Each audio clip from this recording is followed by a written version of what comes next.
अब देखो बच्चों, अभी मैंने आपको ये बताया था इस तरह से कि ये है प्रोटॉन और ये है एक्स।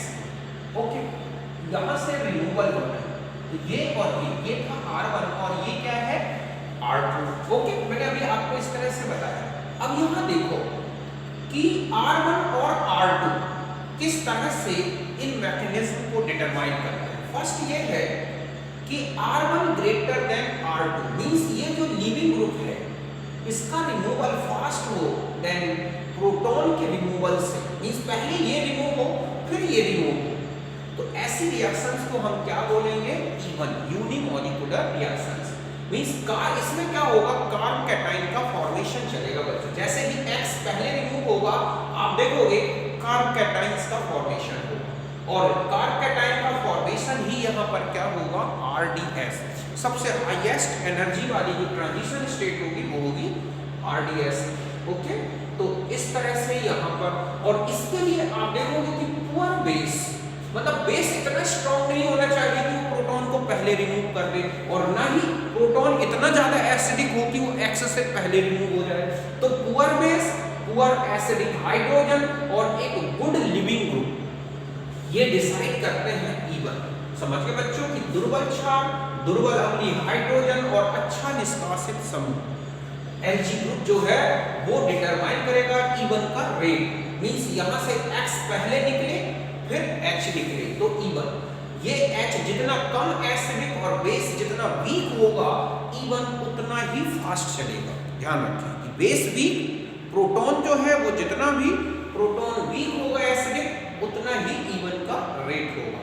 सेकंड में आते हैं हम, जब ये दोनों रेट अप्रोक्सीमेट सेम होते हैं, लगभग बराबर होते हैं बच्चों, तो वहां पर बनता है E2। एक ट्रांजिशन स्टेट बन जाएगी कि जो प्रोटॉन का रिमूवल होना है जिस प्रोटॉन वो, और जो ग्रुप निकलना है वो ग्रुप लगभग सेम रेट से एक अलग होते हैं, और उस समय एक ट्रांजिशन स्टेट बनेगी, संक्रमण अवस्था बनेगी बच्चों। समझ गए ना? वही संक्रमण अवस्था क्या होगी, रेट डिटरमिनेटिंग स्टेप, वेग निर्धारक पद। अब इसके लिए क्या चाहिए, तो देखो दोनों सेम लिख लें, तो एक तो बेस स्ट्रॉन्ग हो, अच्छा हो, ओके, एसिडिक हाइड्रोजन हो, अच्छा एसिडिक नेचर हो, और जो Lg ग्रुप हो वो, ये तीनों अच्छे होने चाहिए, मतलब गुड होने चाहिए, both base and acidic hydrogen and Lg group. समझ गए बच्चों कि ये दोनों और Lg ये सब क्या हो, गुड हो, मींस Lg ग्रुप जल्दी निकले भी, बेस स्ट्रॉन्ग हो, और जो प्रोटॉन है वो अच्छा एसिडिक प्रोटॉन हो, तो ध्यान रखें वहां पर क्या हो जाएगा, E2 एलिमिनेशन होगा। अब ये हम आगे देखेंगे कि कैरेक्टरिस्टिक्स में थर्ड में आ जाते हैं, R1 से R2 ज्यादा हो गया। लो यहां पर आप देखेंगे कि R1 और R2 कि R1 से ज्यादा R2 हो, मींस पहले क्या हो, प्रोटॉन का रिमूवल हो जाए और एक कार्ब एनाइन का फॉर्मेशन होगा बच्चों। तो ऐसे में वो कहलाएगा कॉन्जुगेटेड बेस। आप देखोगे जब R1 से ज्यादा R2 होगा मींस X के निकलने से पहले ही H निकल जाएगा, एक कार्ब एनाइन का फॉर्मेशन होगा। यहां पर क्या होगा, carb A9 formation.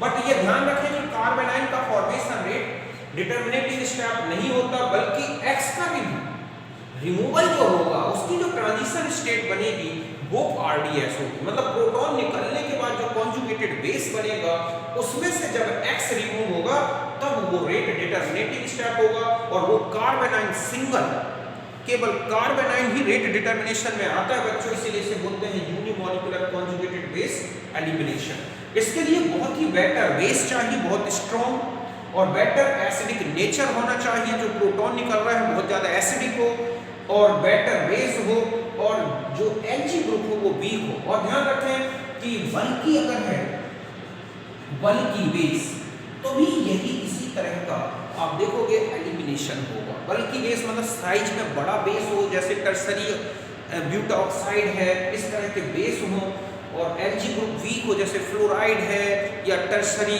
Ammonium ion है। ओके, तो इस तरह के जो ग्रुप होंगे उनमें आप देखोगे E1CB मैकेनिज्म मिलेगी। ओके, तो यहाँ पर, और जो फोर्थ है आप कि फिर ये दोनों रेट्स बराबर होंगे और इनमें एक transition state cyclic transition state बनेगी। सिर्फ इसमें क्या होगा बच्चों, सिर्फ एलिमिनेशन। ओके, मैं अभी आपको मैकेनिज्म एक एक करके बताऊंगा। तब इनमें जो साइक्लिक ट्रांजिशन स्टेट बनेगी वही आरडीएस होगी, और इसमें जो better leaving group, better proton, और जब ट्रांजिशन स्टेट बने तो प्रोटॉन भी जल्दी रिमूव हो, और जो रिमूवल ग्रुप है वो भी बेटर एलजी ग्रुप, तो ये इजीली ट्रांजिशन स्टेट बनेगी और इस तरह का एलिमिनेशन होगा। ये आप देखोगे जैसे कि ईथर्स में है, एस्टर्स में है, जेंथेट्स में है, इस तरह के हमें एग्जांपल उसमें देखने मिलेंगे। तो आपको मैंने ये रेट के बेस पर अच्छी तरह समझा दिया। फिर से देखें, यहाँ है इसका रिमूवल R1 X का रिमूवल है और R2 प्रोटॉन के रिमूवल का रेट है। ओके, तो यहाँ तक नोट करें।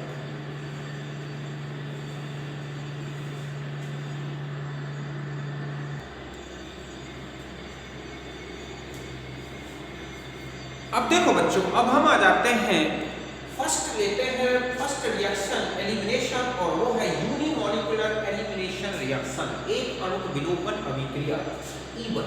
ओके, तो देखो बच्चों, यहाँ यूनिमॉलिक्यूलर रिएक्शन मींस ऐसी रिएक्शन जिसमें रेट ऑफ रिएक्शन केवल सबस्ट्रेट की कंसंट्रेशन पर डिपेंड करता है।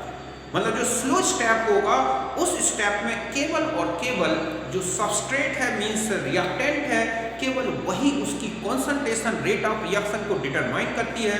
Means rate of reaction depends only one component means substrate concentration, therefore it follows first order kinetics. ये प्रथम कोटि की अभिक्रिया है, फर्स्ट ऑर्डर काइनेटिक्स को फॉलो करती है, इसीलिए इसको बोला गया है unimolecular reaction. Elimination reaction in which rate of reaction depends on substrate concentration of substrate molecule, okay, only is called even elimination, and formation of carcation is a rate determinating step। Okay, यहाँ हम ऐसा लिख सकते हैं कि depends on concentration of reactant और substrate। Okay, तो ऐसे में आप देख रहे हैं कि केवल एक ही कंपोनेंट पर पूरा रेट ऑफ रिएक्शन डिपेंड करता है, तो ये फर्स्ट ऑर्डर काइनेटिक्स को फॉलो करती है और एक ही मॉलिक्यूल रेट में आ रहा है रिएक्शन रेट में, इसलिए इसे बोला गया है बच्चों क्या, यूनिमॉलिक्यूलर एलिमिनेशन। इसमें जो कार्बोकैटायन का फॉर्मेशन होगा यही रेट डिटरमिनेटिंग स्टेप होगा। समझ गए बच्चों कि ऐसी विलोपन अभिक्रिया जिसका वेग केवल अभिकारक अणु की सांद्रता पर निर्भर करता है और एक अणु विलोपन कहलाता है। इसमें कार्बोकैटायन का निर्माण ही क्या होगा बच्चों, वेग निर्धारक पर होगा। एक एग्जांपल से बताता हूं, सपोज ये है tertiary alkyl halide, polar medium हुआ, स्लो स्टेप चलता है और ये बन गया क्या, कार्बोकैटायन। इस कार्बोकैटायन से प्रोटॉन का रिमूवल बेस की प्रेजेंस में ये फास्ट होता है और ये बन गई क्या बच्चों, एल्कीन। तो यहाँ पर रेट ऑफ रिएक्शन आप देख रहे हैं केवल इस पर डिपेंड कर रहा है, तो हम इसे बोलेंगे यूनिमॉलिक्यूलर रिएक्शन। अब हम इसका एक एनर्जी प्रोफाइल डायग्राम से समझते हैं बच्चों। देखो कि आपको ये समझ में आएगा कि किस तरह से इसकी जो ट्रांजिशन स्टेट है और ये एक एंडोथर्मिक रिएक्शन है, हम इसको एनर्जी प्रोफाइल डायग्राम से समझ सकते हैं। एल्काइल हैलाइड का एग्जांपल लेकर, अल्कोहल का एग्जांपल लेकर। ओके, यहाँ पर हम ऐसे लेते हैं, यहाँ है एनर्जी, ओके, और यहाँ पर हम ले रहे हैं progress of reaction.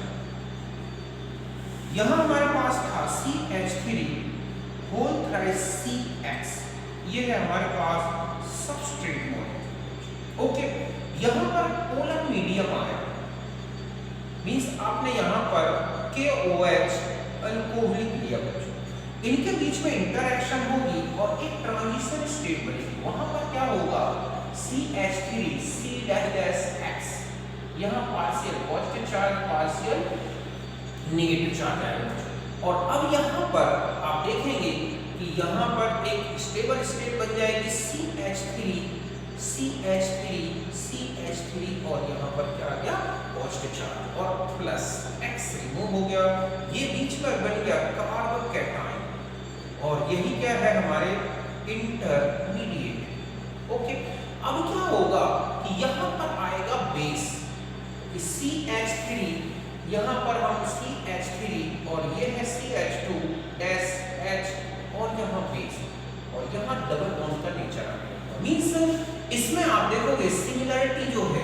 Similarity with alkene, means यहाँ पर डबल बॉन्ड नेचर आ जाता है। तो आप जानते हैं कि ह्यूमन पोस्टुलेट ये कहता है कि जिस ट्रांजिशन स्टेट का, चाहे वो रिएक्टेंट हो, प्रोडक्ट हो, या हम कहें कि इंटरमीडिएट हो, जिसके साथ उसकी ट्रांजिशन स्टेट ज्यादा सिमिलर होगी बच्चों, वहां पर क्या होगा, जो है हमें क्या मिल जाएगी, उसकी एक स्ट्रक्चर सिमिलरिटी मिलेगी। और इस बेस पर आप देखोगे कि इसकी जो मैकेनिज्म होगी, ओके, उसमें जो प्रोडक्ट का फॉर्मेशन होगा, तो यहाँ पर आप देखें कि अब यहाँ पर ये बन जाएगा। तो ये ट्रांजिशन स्टेट में एक तो ट्रांजिशन स्टेट 1 बनी और ये है ट्रांजिशन स्टेट 2। तो आप देखोगे कि इसमें एक डबल बॉन्ड का नेचर आ गया। तो ये जो स्पीसीज है वो किससे ज्यादा, रिएक्टेंट से ज्यादा सिमिलरिटी किससे शो कर रही है, एल्कीन से। तो ये एक बन गई। तो यहाँ पर आप देखें कि ये जो है एक यहाँ डेल्टा HR पॉजिटिव होगा। तो ये यहाँ पर आप देख रहे हैं कि ट्रांजिशन स्टेट फर्स्ट यहाँ पर जो है RDS, ये वाली जो स्टेट है, क्यों, क्योंकि इसकी एनर्जी काफी हाई है। ये इंटरमीडिएट बना, इंटरमीडिएट, और आप देख रहे हैं कि जो ट्रांजिशन स्टेट है ये जो है इससे रिस्पेक्ट में कम एनर्जी वाली है, तो ये फास्ट चलता है और ये स्लो। और इस तरह से ये एक कौन सी रिएक्शन हो जाती है बच्चों, एंडोथर्मिक रिएक्शन। ओके, तो यहां तक आप समझ गए होंगे। तो ये इसका एनर्जी प्रोफाइल डायग्राम होता है कि यहाँ पर एक जो है सिग्मा बॉन्ड यहाँ ब्रेक हुआ, एक सिग्मा बॉन्ड यहाँ ब्रेक हुआ, और फॉर्मेशन एक पाई बॉन्ड का हो रहा है। ये एक क्या हो जाएगी, एंडोथर्मिक रिएक्शन। तो यहाँ तक आप नोट करें। ओके,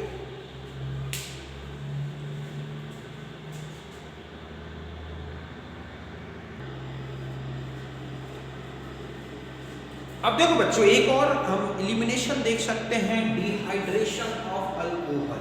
ओके, टर्शरी अल्कोहल्स लिए जाएं, सेकेंडरी अल्कोहल्स लिए जाएं, H+ की प्रेजेंस में अगर आप रिएक्शन कराते हैं, ठीक है, H+ के लिए मेनली ये एसिड्स यूज होते हैं, कॉन्सेंट्रेट H2SO4, H3PO4, HClO4, ये मेनली यूज होते हैं इवन एलिमिनेशन के लिए। POCl3, P2O5, Al2O3, ये मेनली यूज होते हैं E2 एलिमिनेशन। अभी यहाँ पर हम केवल इवन एलिमिनेशन ले रहे हैं, और इसके लिए हमें प्रेजेंस किसकी ले रहे हैं, H2SO4। अब आता है कि यहाँ H2SO4 क्यों यूज होता है, ऐसा इसलिए क्योंकि बच्चों HSO4 एक जो है गुड बेस, ओके, एक स्ट्रॉन्ग बेस है, मतलब एक अच्छा बेस है, ये प्रोटॉन को एक्सेप्ट करता है, बट वीक न्यूक्लियोफाइल है बल्कि नेचर के कारण, इसलिए जो कार्बोकैटायन बनता है बीच में उस पर अटैक नहीं करता। मतलब ये एक अच्छा प्रोटॉन रिमूवल है और एक वीक न्यूक्लियोफाइल है बल्कि नेचर होने के कारण, इसलिए ये कार्बोकैटायन पर अटैक नहीं करता बट प्रोटॉन को रिमूव कर देता है। हैलोजन एसिड अगर यूज किए जाए तो X जो है ये C+ कार्बोकैटायन पर अटैक कर देते हैं और जो है प्रोटॉन का रिमूवल नहीं करते। ऐसे में वो एक न्यूक्लियोफिलिक सब्स्टिट्यूशन रिएक्शन को जो है फॉलो कर देते हैं। तो ऐसे में हमें यहाँ पर H2SO4 एक बेटर रिमूवल या एक कहें कि एलिमिनेटर के फॉर्म में यूज करते हैं। तो ये है अल्कोहल का रिएजेंट भी डिसाइड करता है इवन होगा या E2, अभी हमें केवल इवन की बात करनी है। तो यहाँ से H2O का रिमूवल हुआ और ये बन गई एल्कीन। अब अगर हम इसकी मैकेनिज्म की बात करें तो देखो बच्चों, यहाँ पर ये है अल्कोहल, ठीक है। पहले अल्कोहल में प्रोटॉन का एडिशन होगा और ये क्या बन जाएगी, एक फर्स्ट ट्रांजिशन स्टेट। अभी प्रोटॉन इंटरैक्ट हो रहा है TS पर, फिर इसमें ये ऐड हो गया क्या, OH2 बन गया, ये ऑक्सोनियम आयन बन गया, प्रोटोनेटेड अल्कोहल। इसे हम क्या बोल सकते हैं, protonated alcohol. OH better Lg then, ठीक है, जो H2 है बच्चों, ये H2O better Lg then OH group. मतलब यहाँ पर OH से अगर प्रोटॉन ऐड नहीं होता तो इसका रिमूवल टफ होता, बट यहाँ पर आपने जैसे ही एसिड यूज किया तो ये OH2 ग्रुप में चेंज हो गया, एक बेटर लिविंग ग्रुप हो गया। ओके, फिर ये क्या होगा, इसका रिमूवल होगा। पहले एक ट्रांजिशन स्टेट बनेगी, मींस ये बॉन्ड ब्रेक होने की कंडीशन में आएगा और फिर क्या बन जाएगा, यहाँ पर फॉर्मेशन होगा किसका, एल्कोहल कार्ब कैटायन का। तो ये स्लो स्टेप होता है बच्चों, मतलब यहाँ पर ये इतना पूरा स्टेप इसके फॉर्मेशन का TS2 जो है बहुत हाई एनर्जी वाली स्टेट है, और यहाँ यही डिसाइड करती है कि रेट ऑफ रिएक्शन क्या होगा। ये RDS स्टेप होता है, ये कार्ब कैटायन बन गया, फिर उसमें बेस आएगा अटैक करेगा, फिर एक ट्रांजिशन स्टेट बनेगी और लास्ट में एक एल्कीन का फॉर्मेशन हो जाएगा। अगर हम इसका एक डायग्रामेटिकली देखें तो देखो किस तरह से बता सकते हैं, तो आप समझ गए होंगे कि इसमें H2SO4 का यूज क्यों होता है बच्चों, क्योंकि H2SO4 केवल प्रोटॉन रिमूवल में यूज होता है। वो ट्रांजिशन स्टेट जो कार्ब कैटायन सॉरी जो इसमें इंटरमीडिएट कार्ब कैटायन बना है उसको अटैक नहीं करता, नहीं तो एक न्यूक्लियोफिलिक सब्स्टिट्यूशन होगा। इसका बल्की नेचर होने के कारण हम यहाँ हैलोजन एसिड का यूज इसलिए नहीं करते क्योंकि हैलाइड एक अच्छे लोन पेयर डोनर है, मींस अच्छे न्यूक्लियोफाइल है, और वो अटैक कर देंगे कार्बन पर और वो क्या बना देंगे, एक सब्स्टिट्यूटेड प्रोडक्ट बना देंगे। तो यहाँ पर H2SO4 हो या H3PO4 हो या HCl4 हो, ये बल्कि बेस देते हैं और वो केवल प्रोटॉन रिमूवल में यूज होते हैं। यहाँ तक आप समझ गए होंगे। अब हम इसका एक एनर्जी डायग्राम से भी समझ सकते हैं कि ये किस तरह से जो है एक इवन एलिमिनेशन को शो करता है। तो आप देखोगे कि यहाँ से ले लेते हैं, यहाँ पर है हमारे पास एनर्जी, ये है हमारे पास एल्कोहल CH3COH सॉरी डैश अभी ये है, और प्लस H2SO4। अभी आपने देखा कि इनका एक ट्रांजिशन स्टेट बन गया CH3C और यहाँ O, और यहाँ पर आपने देखा H H+, या हम इसको ऐसे ले लें OH H+। ओके, फिर ये क्या होगा बच्चों कि जैसे ही ये ऐड हुआ और एक ट्रांजिशन स्टेट यहाँ जाएगी CH3C, यहाँ हो गया OH2+, ऑक्सोनियम आयन, ये हो गई हमारे पास TS। फिर ये ऑक्सोनियम आयन से ये जो है H2O का रिमूवल, तो CH3 होल थ्राइस COH। अब ये बॉन्ड ब्रेक होने की कंडीशन में आएगा बच्चों, लेकिन एनर्जी चाहिए इसको ब्रेक होने के लिए, तो यहाँ पर ये है TS2 स्टेट, और ये इस कंडीशन में आएगा और यहाँ पार्शियल पॉजिटिव चार्ज और ये रिमूवल होने लगेगा, क्योंकि और ऐसे में फिर हमारे पास आ जाएगी यहाँ पर स्टेट आ जाएगी CH3C+ और प्लस क्या रिमूव हो गया H2। फिर नेक्स्ट ट्रांजिशन स्टेट आएगी बच्चों, कैसी आएगी वो जो मैंने अभी आपको दिखाया कि यहाँ पर अब डबल बॉन्ड का नेचर आने लगेगा और यहाँ HSO4- ऐड हो जाएगा। तो ये है हमारे पास TS2 और इसके बाद आप देखेंगे कि यहाँ कहीं आपका प्रोडक्ट आ जाएगा यूं, और CH3 और डबल बॉन्ड CH2+ H2SO4। तो यहाँ पर अगर आप इस लेवल में लें तो डेल्टा HR जो है बच्चों को कैसा होगा, पॉजिटिव होगा। तो ये अल्कोहल में चलता है, पहले ऑक्सोनियम आयन फिर TS2, यही RDS सबसे हाईएस्ट एनर्जी वाली स्टेट है। ये है इसका कार्ब कैटायन और फिर ये हमारा क्या बन गया, प्रोडक्ट। तो ये चलता है कुल मिला के अल्कोहल के एक डिहाइड्रेशन रिएक्शन की एलिमिनेशन रिएक्शन। ओके, तो पहले आप इसे नोट करें।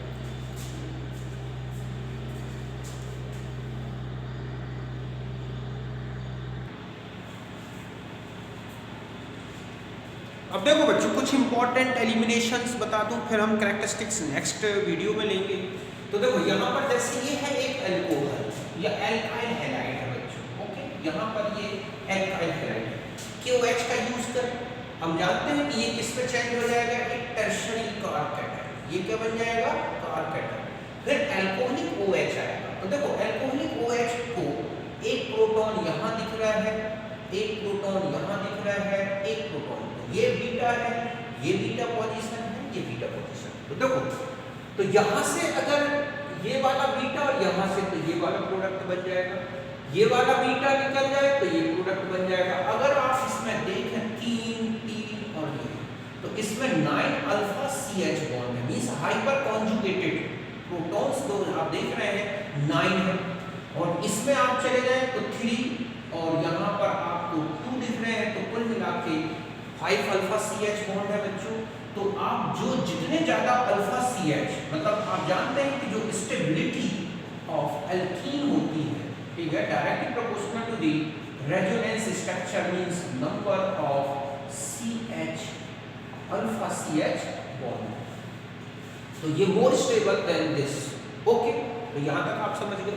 जस्ट यहाँ आ जाए, अब हमारे पास यहाँ हैलाइड ग्रुप यूज करें 1 2 3 4 अल्कोहलिक की वजह से यहाँ पर ये एक कार्ब कैटायन बना, सेकेंडरी कार्ब कैटायन। ओके, फिर OH रिमूवल होगा तो देखो यहाँ से रिमूवल होने में एक H यहाँ है, तो ये एक बीटा पोजीशन है बच्चों, ये है बीटा, तो यहाँ से रिमूवल हो सकता है प्रोटॉन का, यहाँ से रिमूवल, तो ये है।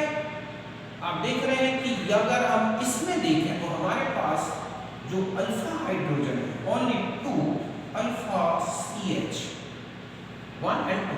अब यहाँ आ जाए बच्चों, आप देखो कि 1 2 3 H H H 1 2 3 H, तो यहाँ पर अगर आप देखें तो आपके पास कितने दिख रहे हैं, 3 और 3 6, तो 6 अल्फा CH, यहाँ पर भी 6 ही है, ठीक है, 6 अल्फा CH, बट ये ट्रांसफॉर्म है और ये क्या है बच्चों, 6। तो हम जानते हैं कि ट्रांस 6 से ज्यादा स्टेबल होगा, मींस इससे कहीं ज्यादा ये दोनों होंगे, बट इनमें जो है ये ज्यादा स्टेबल होगा और यही क्या होगा यहाँ पर मेजर होगा। तो हम इनकी ऑर्डर देखें कि कितना कौन बनेगा, तो ये है सेकंड नंबर का, फिर आ जाएगा आप देखोगे थर्ड, और क्या होगा फर्स्ट। जस्ट यहाँ सपोज ये अल्कोहल है, H2O रिमूव हो गया, ये कार्ब कैटायन बन गया। अब आप देखोगे इसमें बीटा हाइड्रोजन कितने दिख रहे हैं इस बार, ये इसमें चेंज हो गया 2 degree to 3 degree carbocation, इसमें ये ज्यादा स्टेबल है बच्चों, मोर स्टेबल है, ये लेस स्टेबल है। ओके, तो यहाँ से ये लेस स्टेबल से मोर स्टेबल में चेंज हो गया। अब यहाँ से इसके पास प्रोटॉन्स देखो आप कि यहाँ पर बीटा पोजीशन है, यहाँ पर ये इसकी बीटा पोजीशन है, तो एक तो ये बन सकती है ये वाली, एक यहाँ से बीटा से ये बन सकता है, और ये वाला जो प्रोडक्ट है बच्चों वो इससे आएगा। अब हम ये देखेंगे इन तीनों में सबसे ज्यादा स्टेबल कौन सा होगा और सबसे ज्यादा मेजर प्रोडक्ट कौन सा होगा। तो देखो बच्चों, यहाँ पर आप देखोगे 1H 1H 1H, तो यहाँ पर है 4, ओके, 4 अल्फा CH, यहाँ चले जाए 2 2 और 3 3, तो कितने हैं 7 अल्फा CH। यहाँ जाए इस डबल बॉन्ड के पास, तो देखो आप इस डबल बॉन्ड में एक H ये कुल मिला के 3 अल्फा CH है, तो ये सबसे ज्यादा यही क्या होगा इसका मेजर प्रोडक्ट। ऐसे तो अभी हम बहुत सारी रिएक्शंस देखेंगे एलिमिनेशन में, चाहे वो इवन हो या ये half set product, half man product, ठीक है, तो वो मैं आगे आपको उनकी कैरेक्टरिस्टिक्स में बताऊंगा।